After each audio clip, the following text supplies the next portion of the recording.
وآلائهم اجمعین اما بعد فقد قال حق سبحانہ تعالی فی کتابہ المجید بسم اللہ الرحمن الرحیم اطیعوا اللہ واطیعوا الرسول وأولی الامر منکم بلند تر صلوات اللہم صل علی دعا ہے میرا مالک بانیان کی یہ صفِ عزا بچھائی نبی کی طیبہ طاہرہ بیٹی اپنی بارگاہ میں قبول و منظور فرمائے۔ آپ جتنے بھی حاضرین شریک ہوئے ہیں میرا مالک ایک ایک قدم کے صدقے بے انتہا اجر عطا فرمائے۔ اس آج کے ذکر کے تمام فیض و برکات میرا مالک بانیان کے حاضرین کے مرحومین کے نام ایمان فرمائے۔ ہمارا خاتمہ بالخیر بالایمان فرمائے، خاتمہ بعقیدہ ولایت امیر فرمائے۔ میرا مالک وارث زمان کے ظہور میں تاجیل فرمائے۔ دعائیں قبولیت تک پہنچائیں۔ دروس اور حضرات مل کے بلند آواز سے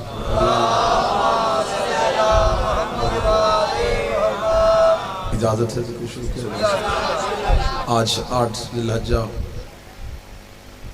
اسلامی تاریخ کے حوالے سے یہ دن اس لیے فراموش نہیں کیا جا سکتا کہ یہ وہ دن تھا جب حسین ابن علی مکہ کی حدود سے جا رہے تھے۔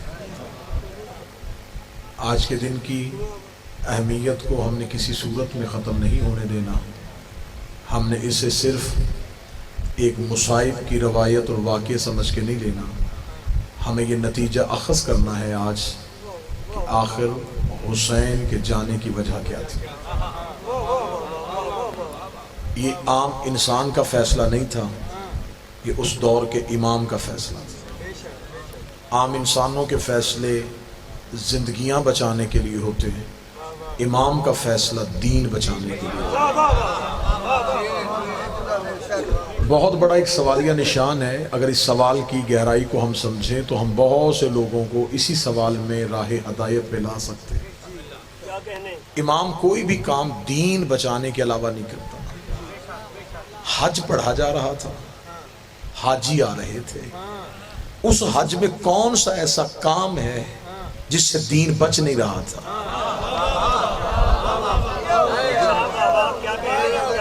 آخر وجہ کیا تھی؟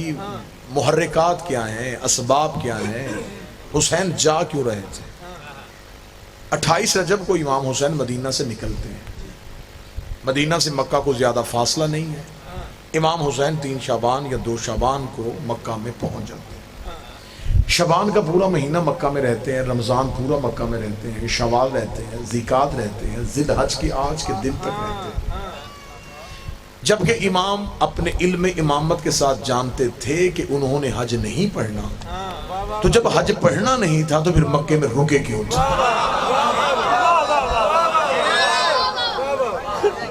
پھر وقوف کی وجہ سمجھ میں آنی چاہیے کہ وجہ کیا تھی۔ میں مثال دے دیتا ہوں، ویسے آئمہ کی یہ مثالیں تشبیہتاً تو غلط ہوتی ہیں، لیکن میں سمجھانے کی نیت سے اسے بغیر تشبیہ کے دینے لگا ہوں۔ میں مجلس کے لیے آ رہا ہوں، مجھے رستے میں پتہ چل جائے کہ مجلس ختم ہو چکی ہے، آخری ذاکر پڑھ چکے ہیں، ماتمداری ہو چکی ہے، میں جہاں تک پہنچا ہوں میں اس سفر کو وہیں روکوں گا اور وہاں سے واپس چلوں گا۔ کوئی مجھے کہے کہ چلیں ٹھیک ہے آپ جائیں تو صحیح، تو میں فوراً کہوں گا جس مقصد کے لیے جانا تھا، جب وہ مقصد ہی پورا نہیں ہو سکتا، مجلس ہی تمام ہو گئی ہے، تو میں کیوں جاؤں؟ جب مجھ جیسا کم علم بغیر مقصد کے سفر نہیں کرتا، تو آخر حضرت امام حسین علیہ السلام نے جو سفر کیا ہے، پھر مکہ میں قیام کیا ہے، پھر مسلسل حج کا انتظار کیا ہے، تو پھر حج پڑھا کیوں نہیں؟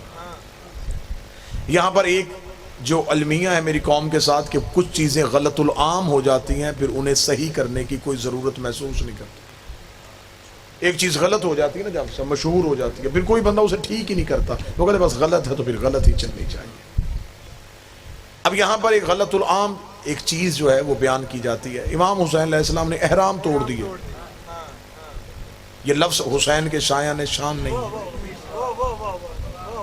احرام توڑنا ایک عمل کبیح ہے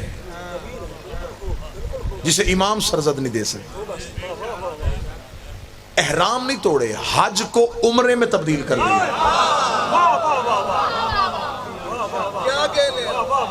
اگر ہم یہ جملہ ممبروں سے پڑھتے اور بچوں کے ذہن میں یہ جملہ بتاتے تو یہ جملہ اختیار امامت کو ثابت کر سکتا کہ امام کے پاس اتنا اختیار ہوتا ہے وہ جب چاہے کسی بھی عمل کو حرام کر سکتا ہے۔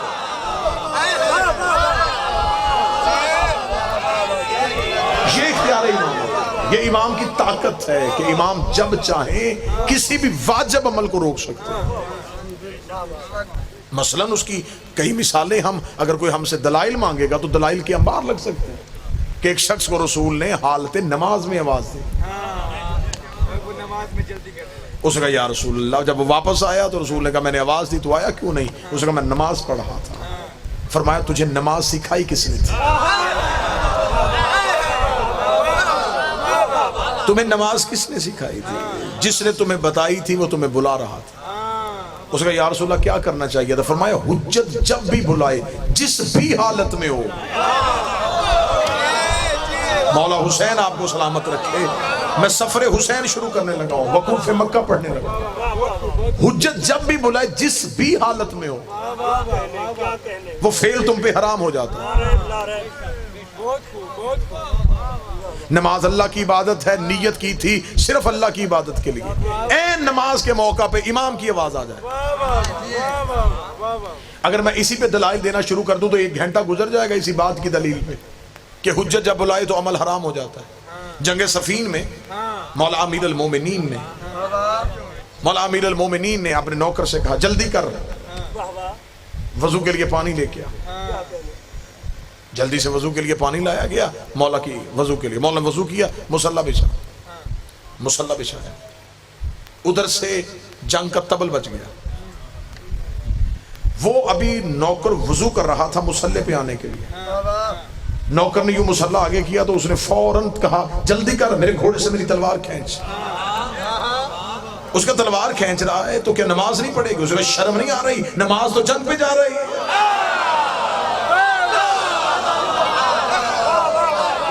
نماز تو جنگ پہ جا رہی ہے۔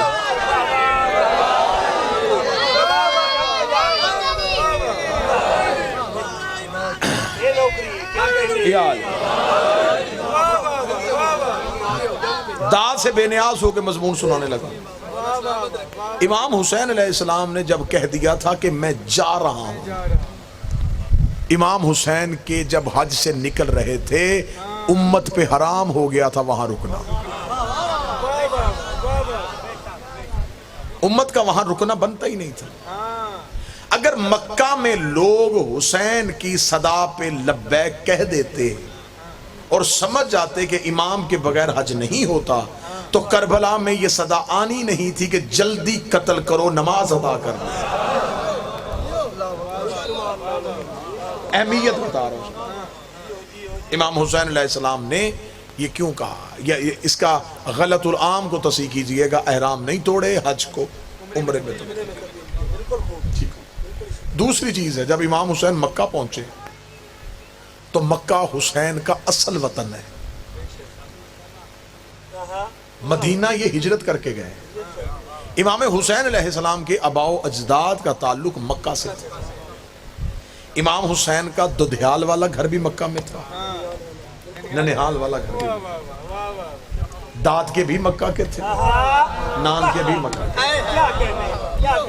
امام حسین جب مکہ پہنچے ہیں تو اب حسین کے لیے 2 گھروں میں سے ایک کا انتخاب کرنا تھا، یا تو عبد المطلب والی حویلی کھولتے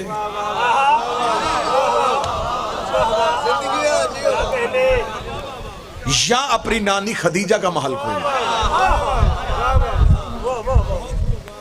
اب دونوں میں سے حسین کا انتخاب کیا ہوا؟ امام حسین نے نانی خدیجہ کا گھر کھولا۔ اب حکمت امام سمجھیے گا، 5 مہینے نانی کے گھر میں بیٹھے رہے، کیونکہ اگر حسین دادے والا دروازہ کھول دے آج مورخ لکھ دیتا یہ حسین کا ددیال کی جاگیر تھی، حسین کو ورثے میں باپ کی طرف سے آئی تھی، حسین نے کھول لیا۔ حسین نے باپ والا ورثہ نہیں کھولا۔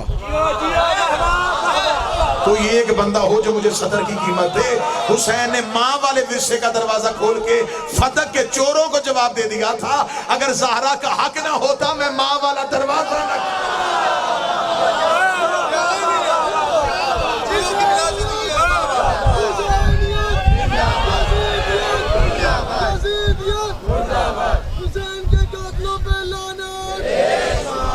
مسلسل امام حسین مکہ میں رہے ہیں اور مسلسل خطبات امام حسین جاری کرتے رہے ہیں۔ آج کسی بھی مولوی کو کہو کہ وہ مجھے قرآن کی حاشیے پہ لکھ کے دے جن حاجیوں نے حسین کو چھوڑ کے حج پڑھا،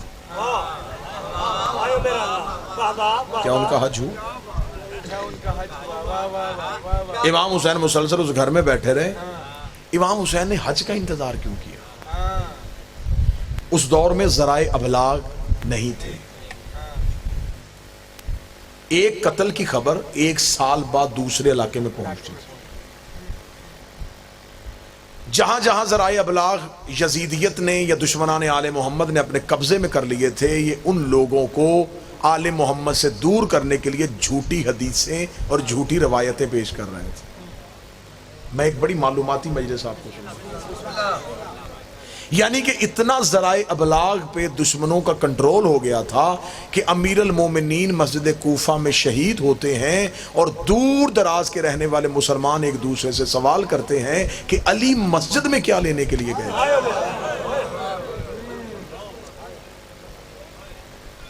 یہ سب کچھ کیوں ہوا؟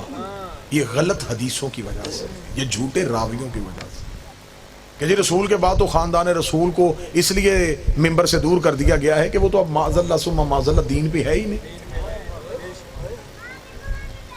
لہذا وہ حکومت مانگ رہے تھے، ہم نے ان کو ایک سائڈ پہ کر دیا، حکومت ہم کر رہے ہیں۔ دشمنان آل محمد نے مسلمانوں کے دلوں میں، جن کے دل میں ظاہراً دشمنی نہیں تھی، نفرت بھر دی تھی۔ اب امام حسین علیہ السلام چاہتے تھے کہ کوئی ایسا موقع ہو جہاں ساری امت اکٹھی ہو۔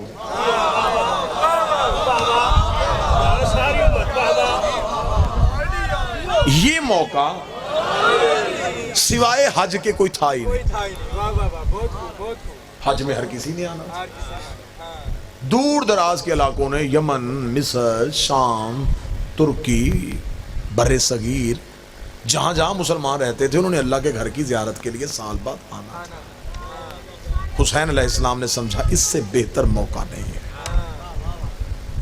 حسین نے اس رش کا انتظار کیا کہ امت اکٹھی ہو جائے، اور حج کے دنوں میں صرف مسلمان ہی نہیں آتے تھے، غیر مسلم بھی آ جاتے تھے۔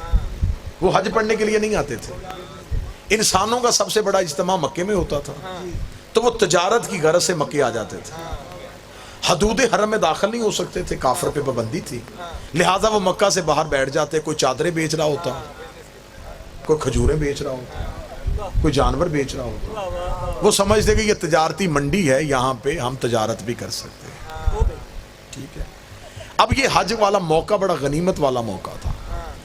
آنے شروع ہو گئے جی، کوئی ادھر سے لشکر، کوئی ادھر سے لوگ آ گئے، کوئی ادھر سے قافلے، ادھر سے قافلے، ادھر سے قافلے، قافلے اکٹھے ہو گئے۔ اللہ کے گھر کا آج والے دن طواف شروع ہو گیا۔ ادھر اللہ کے گھر کا طواف ہوا، ادھر حسین نانی کا دروازہ کھولا۔ حسین اس شان سے کعبہ کی جانب چلے کہ حسین کے پیچھے حسین کا اپنا لشکر تھا۔ حسین لبیک اللہم لبیک کہہ رہے تھے اور حسین کے نوکر لبیک یا حسین کہہ رہے تھے۔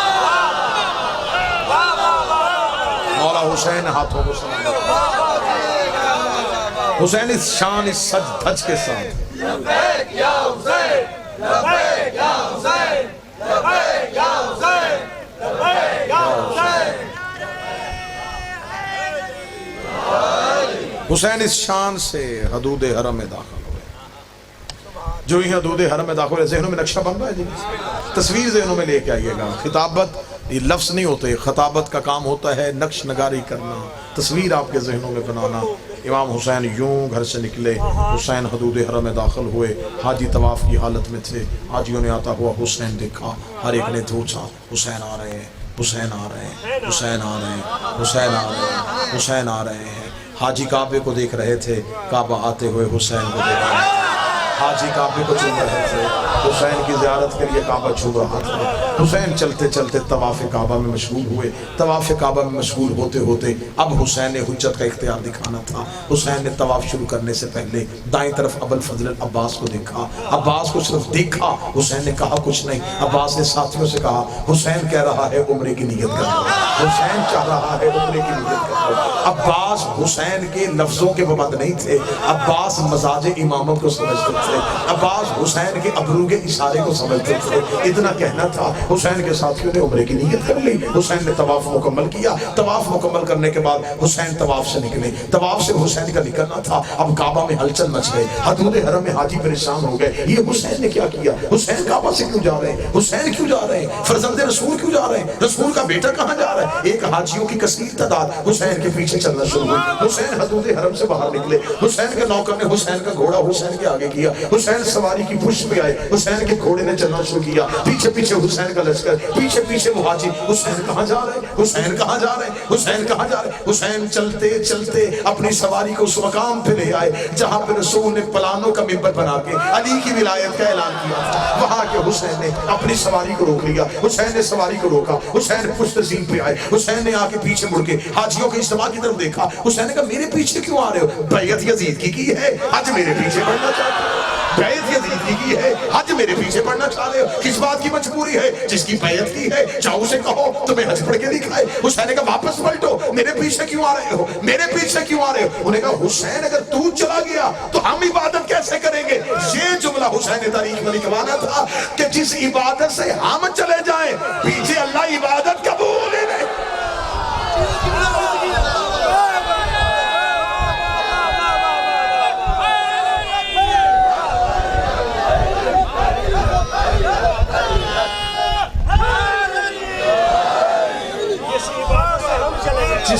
جس عبادت سے ہم نکل جائیں پیچھے سے وہ عبادت کس چیز؟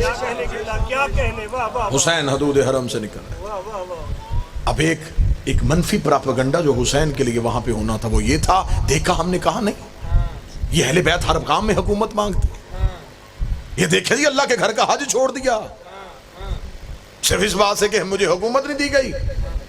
یہ پراپیگنڈا ہونے والا تھا، یا حسین نے عباس کو حکم دیا، عباس سیدھے کعبے کی چھت پہ چلے گئے۔ باپ نے پلانوں کا منبر بنایا تھا، عباس نے کعبے کو منبر بنا لیا۔ عباس کعبے کی پشت پہ چلے گئے، کعبے کی عزت اور بڑھ گئی۔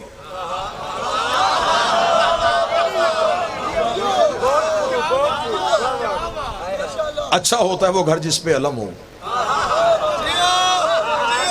کعبے کی چھت پہ صرف علم نہیں علمدار تھا۔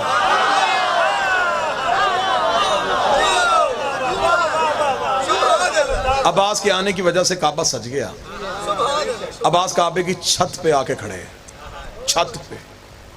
لفظ تبدیل کرتا ہوں، ملتان ایک بہت ادب سننے والی نگری ہے۔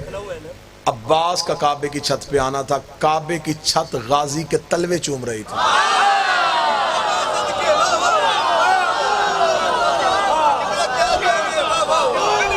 عباس کے پاؤں کے تلوے کعبہ کی چھت چوم رہی تھی۔ عباس کعبہ کی چھت پہ کھڑے تھے، حاجی طواف میں۔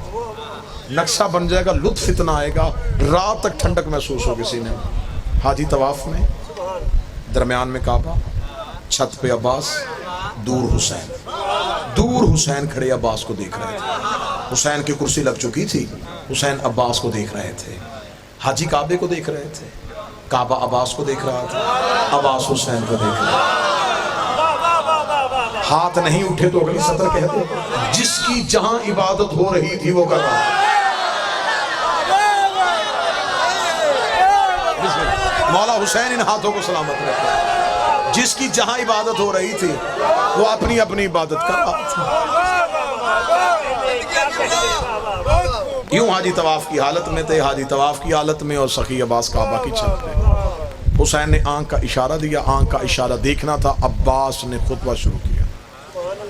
سخی عباس نے خطبہ شروع کیا تو آپ سمجھیں گے یہاں اتنے لوگ شور کر رہے ہوں، بول رہے ہوں، وہاں ایک بندہ بولے تو آواز کون سنے گا؟ کعبے کے طواف خاموش ہو کے نہیں ہوتا، کعبے کا طواف کرتے ہوئے آپ کو ایک تسبیح پڑھنی پڑتی ہے اور وہ اونچی آواز میں پڑھنی ہے. یہاں اونچی آواز میں تسبیح پڑھی جا رہی تھی اور عباس کعبے کی چھت پہ کھڑے تھے. کعبے کی چھت پہ کھڑے عباس نے خطبہ جاری کیا. اتنی خاموشی ہو گئی کہ دلوں کی دھڑکن کانوں میں سن رہے ہیں.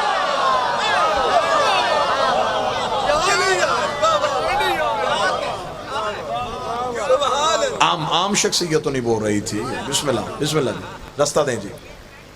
درود سارے حضرات مل کے بلند آواز سے پڑھے اللہم صلی علی محمد. بسم اللہ سے حضور خیریت. بسم اللہ جی. سخی عباس بول رہے تھے. اون شاہ جی تشریف لے آئے. بس بات ختم ہو گئی. عباس بول رہے تھے یوں گل بھائی ہو کالم خاموشی سناٹا. عباس نے کعبے کی چھت پہ کھڑے ہو کے یوں حاجیوں کے اجتماع کی طرف دیکھا, حسین کی طرف دیکھا. عباس کی آواز الحمدللہ. 3 اشارے کیے, تینوں اشاروں پہ زندگی قربان. عباس نے کہا الحمدللہ الذی شرف ھذا بیت بقدوم. تعریف اس اللہ کی جس نے اس گھر کو اس کے بابے کے قدموں کی وجہ سے.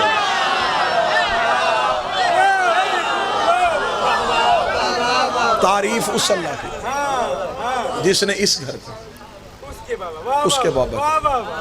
لا الہ الا اللہ محمد رسول اللہ. جس نے اس گھر کو اس کے بابا کے قدموں کی وجہ سے. یہ کہنے کے بعد سخی عباس نے اب اپنا بتانا تھا کہ ہم کون ہیں جو ابھی یہ سازش ہو رہی تھی. حسین کعبے کو چھوڑ کے چلے گئے, حسین کعبے کو چھوڑ کے چلے گئے. عباس نے جلال میں کہا من کان بیت الامس اصبح قبلۃ. یہ صرف گھر تھا, اسے قبلہ ہم نے کیا.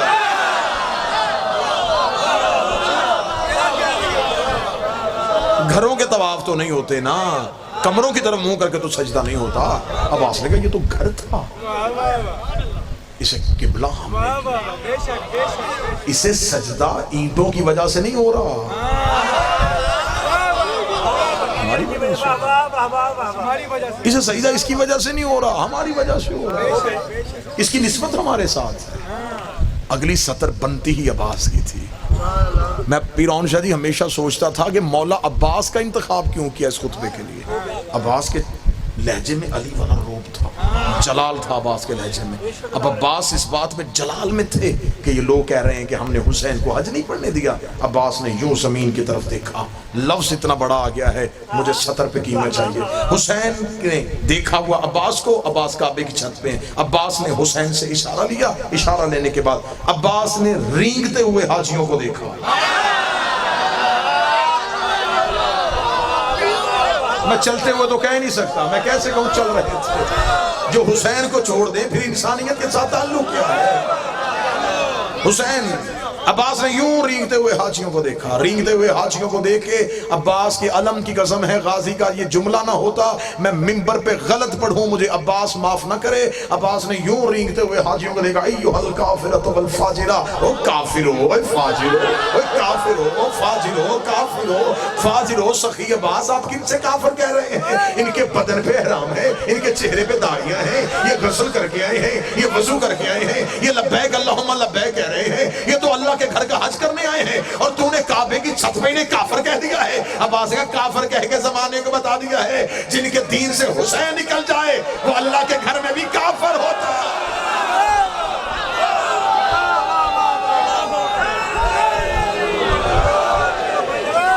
تم کافر ہو, او فاجر ہو, اے کافر ہو, اے فاجر ہو, اے کافر ہو, اے فاجر ہو, اے کافر ہو, اے فاجر ہو. بات ختم ہونے لگی. آخری سطر اے کافر ہو, اے فاجر ہو. اگلا جملہ جوانی تول کے دینی چاہیے عباس کے قدموں پہ. عباس نے جلال میں آ کے کہا تم کیا سمجھتے ہو, تم نے حسین کا رستہ روکا, تم نے حسین کو حج نہیں پڑھنے دیا. اگر وہ چاہے کعبہ اڑ کے حسین کے قدموں میں. تم سمجھتے ہو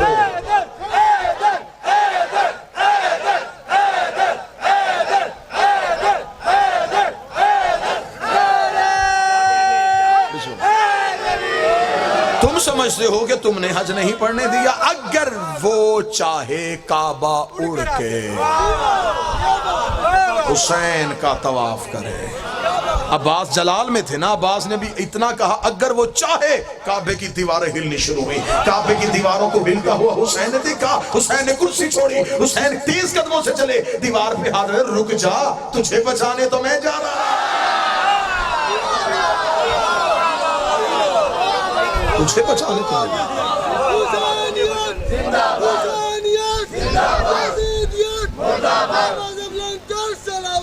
اللہم صلی علی محمد.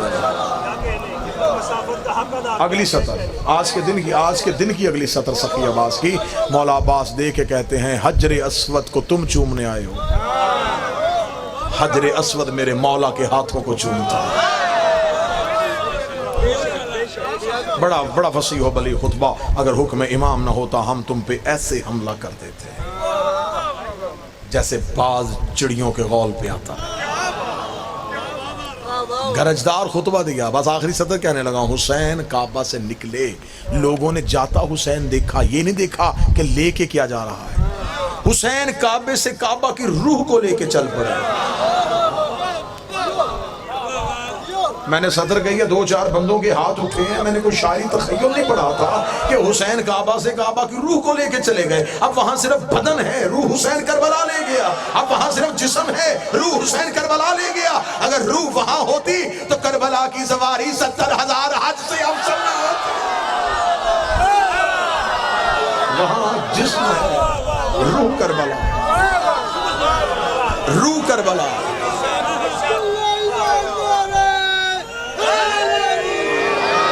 کعبہ بدن ہے، روح کربلا ہے.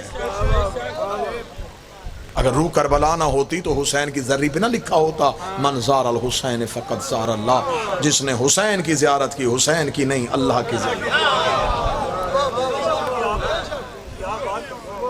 بات عرفانی ماحول میں آ گئی ہے تو اگلا جملہ پورا مجمع خاموش ہو. سیدزادے سے دعا لینے لگا ہوں.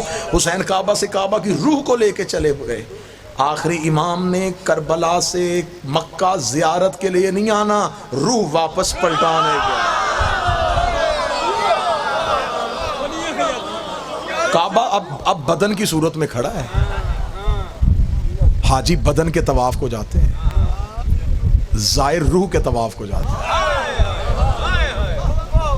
بدن کے طواف کے لیے صرف امیر جاتے ہیں. وہاں کوئی شرط نہیں ہے، کوئی بھی جائے. حسین کربلا میں چن کے بلاتا ہے. حسین حدود مکہ سے نکل رہے تھے اور روتے ہوئے کعبے کو حسین دیکھ رہے. کعبے کے غلاف سے لپٹ کے حسین نے ایک جملہ کہا، آج کے دن کا جملہ ہے. اس جملے پہ آج اتنا رو لینا، یہ آج کے دن کا جملہ ہے. حسین نے کعبے کے غلاف سے لپٹ کے رو کے کہا اگر مجھے زینب کے برقعے کا حال ہے.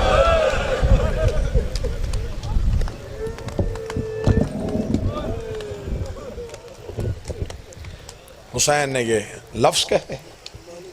حسین حدود مکہ سے نکل رہے تھے، لوگ سواریوں سے اتر رہے تھے اور علی کی بیٹیاں اونٹوں میں سوار. کعبہ اداس ہو گیا، کربلا بے چین ہو گئے. شہر کا مالک شہر سے جا رہا تھا، مسافر سے اس کا دوسرا وطن بھی چھڑوا دیا گیا. بڑا مشکل ہوتا ہے وہ شہر چھوڑنا جہاں اپنوں کی قبریں ہوں. سادات و غیر سادات سے معافی مانگ کے مصائب کی دنیا کا بہت عمدہ لہجہ جن کو سیدان نے نسلوں میں ذکر حسین ودیت کیا ہے، وہ آپ کو جی بھر کے مصائب کے قرآن سے آیتیں پڑھ پڑھ کے سنائیں گے. روتے ہوئے قبر رسول سے اٹھ کے حسین گھر میں آئے. دروازے پہ ہاتھ رکھا، اندر سے ماں کی شکل والی بہن اٹھی. حسین کے گلے میں باہیں ڈال کے کہتی پہلے بتا نانے کی قبر پہ رویا کیوں تھا. حسین نے رو کے جو جملہ کہا، حسین رو کے کہتے آج میرا حسن ہوتا، میں حسن سے کوئی مشورہ کرتا. بھائی کی داڑھی چوم کے کہتی نہ رو، حسن بھی میں ہوں، علی بھی میں ہوں، بطول بھی میں ہوں. جو مشورہ کرنا مجھ سے کر، میں شریکت الحسین ہوں۔ میں نے ماں کے پہلو میں پٹیاں باندھی ہیں، میں نے بابے کے سر پہ پٹیاں باندھی ہیں، میں نے حسن کے جنازے سے تیر کھینچے۔ حسین جو مشورہ کرنا مجھ سے کر۔ حسین تڑپ کے کہتے ہیں عالیہ پھر مشورہ تو یہی ہے، محاذ دو ہیں میں اکیلا ہوں، میں کربلا میں جاؤں تو شام فتح نہیں ہوتی ہے، میں شام جاؤں کربلا فتح نہیں ہوتی۔ جہاں جہاں سید بیٹھے اگلے جملے پہ ہائے نکلے گی، بھائی کی داڑھی چوم کے کہتی ہے ان میں سے مشکل کون سا؟ حسین رو کہتے شام کے لوگ بڑے کمینے ہیں، تڑپ کے کہتی کربلا تو سو جانا، شام تیری زینب چاہیے۔ تڑپ کے حسین نے رو کے کہا عالیہ شام کا مزاج تیرے لائق نہیں، شام کے لوگ بڑے کمینے ہیں، یہ نبیوں سے فتح نہیں ہوا۔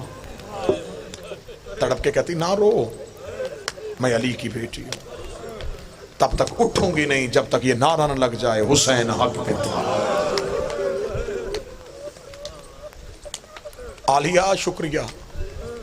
یہ کہنے کے بعد حسین کی آنکھ سے پھر آنسو آیا، اپنی چادر سے حسین کا آنسو صاف کیا، رو کہتی اب کون سا درد ہے؟ حسین رو کے کہتے فوج ایک ہے محاذ دو، فوج کربلا میں لڑاؤں یا شام میں لڑاؤں؟ رو کے کہنے لگی میں جنت اور دوزخ تقسیم کرنے والے کی بیٹی ہوں، اگر تو کہے فوج میں تقسیم کروں؟ کیسے تقسیم کرے گی؟ رو کہتی رقیہ مجھے دے دے، عباس تو دے دے، لیلہ مجھے دے دے، اکبر تو رکھ لے، فروہ مجھے دے دے، قاسم تو رکھ لے۔ حسین میں تڑپ کے رو کے تیری ایک منت کرتی ہوں، اگر ہو سکے ایک سجاد مجھے دے دے، مجھے شام کی گلیوں میں تیری یاد آئے، میں تیرے لال کا چہرہ۔ حسین فوج تقسیم کرتے ہیں، فوج تقسیم ہو گئی۔ فوج تقسیم ہونے کے بعد حسین اٹھے، رو کے آواز آئی حق ادا کر دیا تو نے شریکت الحسین ہونے کا۔ مولا حسین کا قدم حجرہ عالیہ سے باہر گیا، دوسرا قدم اٹھنے سے پہلے حسین رک گئے، کاندھے پہ ہاتھ رکھ کے تھی اب کیوں رکا؟ رو کے کہتا ایک تکلیف اور ہے، ایک مشکل اور ہے۔ مشکل بتا، میں مشکل کشا کی بیٹی ہوں، جو غازی کے نوکر بیٹھے ہو ہائے کہنا۔ حسین رو کہتے عباس کو کون سمجھائے گا؟ اتنا جملہ کہنا، رو کے کہتی ہے یہیں پر رکا، مفزا غازی میرے دروازے پہ بولا، روتا ہوا عباس عالیہ کے دروازے پہ آیا۔ بی بی رو کہتی پہلی اور آخری بار کہہ رہی ہوں، جو حسین کہتا جائے وہ کرتا ہے۔ اتنا جملہ کہنا تھا، حسین کا دوسرا پاؤں حجرے سے باہر آیا، عباس نے سر سے امامہ اتارا، قدموں پہ رکھ کے کہتا میں نے انکار کب کیا تھا، تو نے بہن سے سفارش کیوں؟